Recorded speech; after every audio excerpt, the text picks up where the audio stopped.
Today, we're diving into a topic that can be a real lifesaver, especially on those busy weeknights. Freezer meals. Let's face it, we all have those days when cooking a meal from scratch feels like climbing Mount Everest. That's where freezer meals come in. Freezer meals can revolutionize your weeknight dinners. Life gets hectic. Schooling, work, and social commitments can leave us scrambling to get that meal on the table.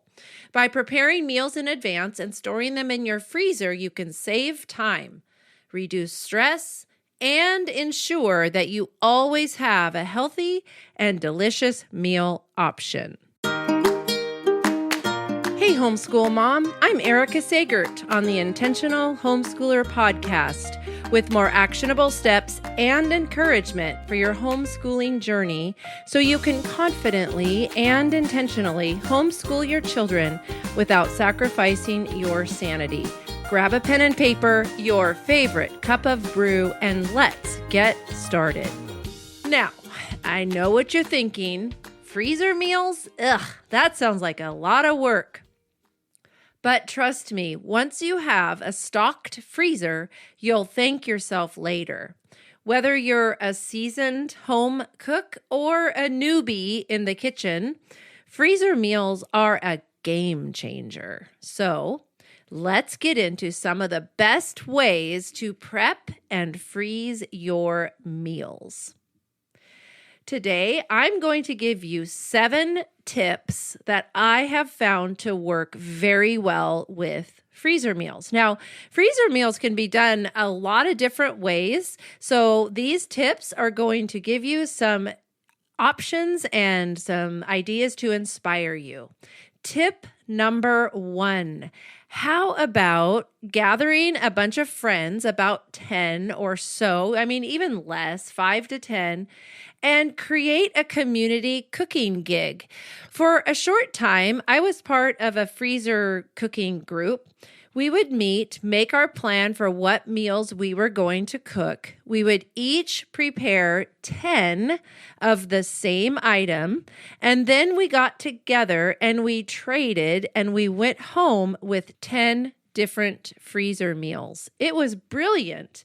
It worked for a short time, but while it worked, it was so cool. Such a unique thing to do because preparing 10 of the same exact meals goes pretty quickly. And then when your other friends are doing the same thing. And so then you get to have a nice variety of freezer meals to go home with. Now, we did a few things. First of all, we all decided what we wanted to eat. And we made sure that out of those 10 freezer meals that we chose, we had a variety of different types of meat and styles of cooking and everything like that, and made sure that everybody was on the same page. So this is going to have to be a group of people that eats similarly to you in order for it to work. But we also saved our receipts and figured out the cost of our meals. We put it all together, and then we divided that cost up between all of us in the group. Because say some of the meals are salmon and some of them are chicken. Well, the chicken meals are most definitely going to cost less than the salmon, but maybe we all decided that we do want the salmon. So we divvied up the price, split it up, and either got a refund if we were the one that spent more than everybody else, or we had to pay a little bit if we were the one that spent less on our meal. But it was really fun to gather with those friends. I don't remember what it was, but something like, once a month or maybe even just once every 3 months or something. Make it a doable thing, but give it a try. It is a really cool idea. I had fun with that while it lasted. Tip number 2, freezer packs. So, freezer packs for me are a game changer. Instead of freezing an entirely cooked meal, you can freeze individual components that will help you prepare a complete meal. So, for example, say you want to freeze a pizza pack. So, in the pizza pack, you would have a ball of pizza dough, sauce, shredded mozzarella cheese. It freezes fine, by the way. and toppings. So you would have a pack for each of those, put them all in a large Ziploc bag. When you're ready to eat, you will just pull out your pizza freezer pack, let it thaw, and prepare your pizza, throw it in the oven, and there you go. You have pizza for dinner. Dump chicken also works very well this way in a freezer pack. So you put your chicken in a Ziploc. I like to put whatever ingredients are going into the dump chicken. I have a really good peanut butter chicken that I make, and you basically put the chicken in a Ziploc bag, put all of the ingredients for that sauce in with the chicken, and then when you get it out the morning that you're going to make it, you let it thaw, and as it's thawing, it will marinate in that sauce. And if you prefer, you can take it out a day in advance and let it thaw in the refrigerator. I know that that is recommended. However, I have no problem with letting it thaw just right in the sink because it's cold all day and it's just thawing, and I'm going to cook it that evening. So dump chicken works great. Also, taco packs. So you can even freeze your tortillas, even though technically they probably don't need to be frozen. I just love the idea of having that entire pack, all that you need for that meal, in a Ziploc bag that you can buy large ones. In the Ziploc bag, in the freezer, you just pull it out and have this awesome meal to cook. Also, just generally marinated meat. Like if you like to grill, you can have steak or pork chops or whatever it is you like to grill or marinate. Have that meat in the marinade in the freezer so that when you take it out of the freezer, it literally just has to thaw. You cook it up and it's ready to go. Tip number 3, soups and stews freeze very well. So those are classic freezer meal options.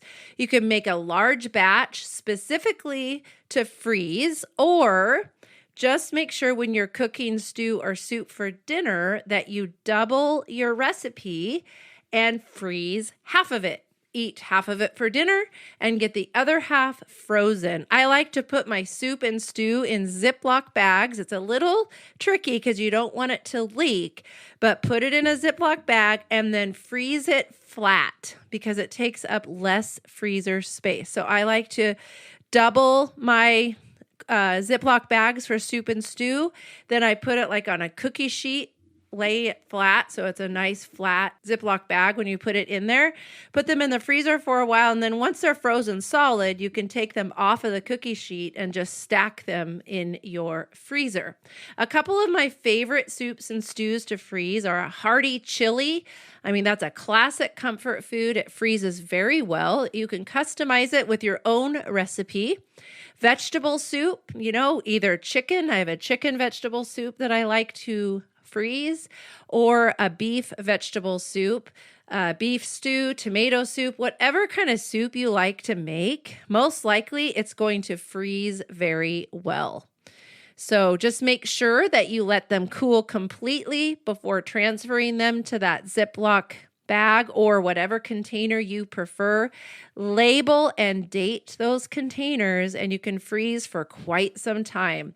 And then to reheat, just thaw that soup or stew in the fridge overnight or the morning of, and then reheat it, and you're ready for dinner. Tip number 4, casseroles. So another classic thing, very similar to soups and stews. However, what I've decided to do is, because my casseroles are usually in a 9x13 pan, well, I don't want to use foil pans, really, because then I have to keep buying them. But I don't want to be using up my nice 9x13 glass Pyrex pans. So what I've done recently is every time I'm at the Goodwill, I find 9x13 Pyrex pans because they're much cheaper. So I'm just building up my supply so that it's not a problem to have a few of my 9x13 pans in the freezer. So just a little tip there on those casseroles. So chicken enchilada casserole is one of my favorites. It's hearty, it's flavorful, and it freezes very well.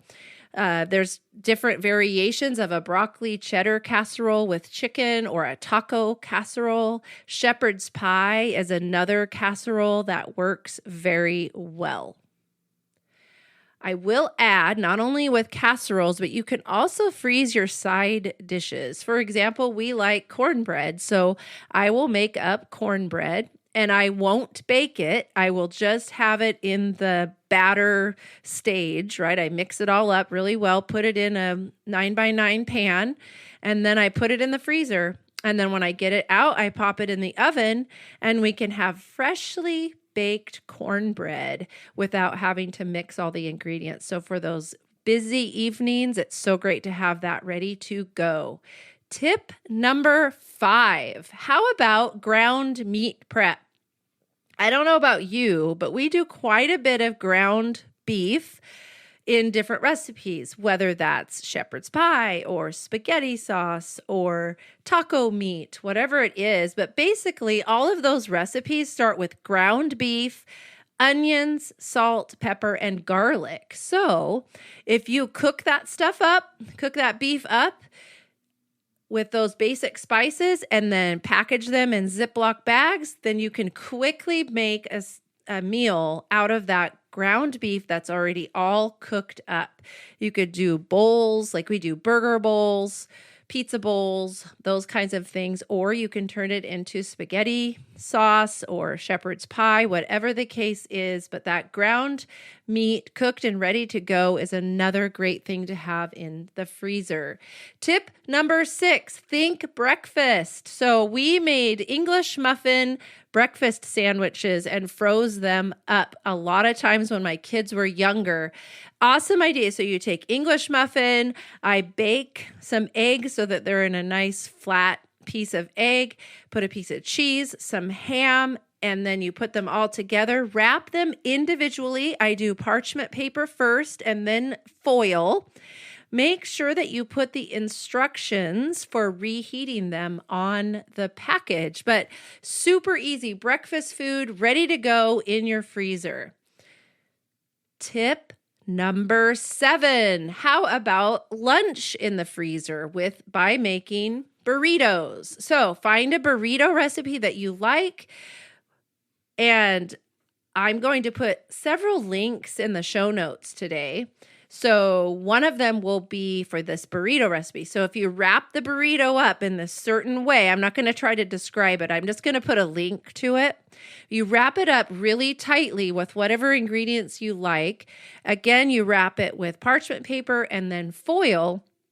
A great lunch that's super easy to eat. Put those directions on there. I know half the battle with me when I would make these breakfast sandwiches and burritos for my kids to eat, they weren't really sure how to reheat it, so they were less likely to use them. But if you put clear instructions on them, then they can just reheat them and have a healthy meal ready to go. So there you have it, 7 tips for the freezer cooking. Tip number 1, create a community group for cooking freezer meals together. Tip number 2, make freezer packs that are easy food prep for you each evening. Tip number 3, soups and stews freeze very well. Tip number 4, casseroles and side dishes. Tip number 5, ground meat prep. Freeze those ground meat packs. Tip number 6, breakfast bites like breakfast sandwiches. Tip number 7, freeze a bunch of burritos for a healthy lunch. Remember, freezer meals are a flexible tool. You can use them to meal prep for the entire week or just have a few on hand for busy nights. By incorporating these tips into your meal planning, you can save time, reduce food waste, and enjoy delicious home-cooked meals. So, what are you waiting for? Roll up your sleeves, gather your ingredients, and embark on your own freezer meal adventure. Your future self will thank you. All right, homeschool moms, let's show some love. If you've been nodding along and thinking, yes, someone gets it, please take a moment to rate and review the show on Apple Podcasts, Spotify, YouTube, or wherever you're listening to this episode. Your reviews help other homeschool moms find this podcast and get the support in their homeschooling journey. It's like a virtual high five that can reach moms all over the world. Let's make the Intentional Homeschooler podcast the go-to resource for encouragement, practical tips, and actionable steps. You could also follow me on Facebook, Instagram, and YouTube. And don't forget to tune in every other Thursday for a brand new episode. Until next time, you've got this, Mom.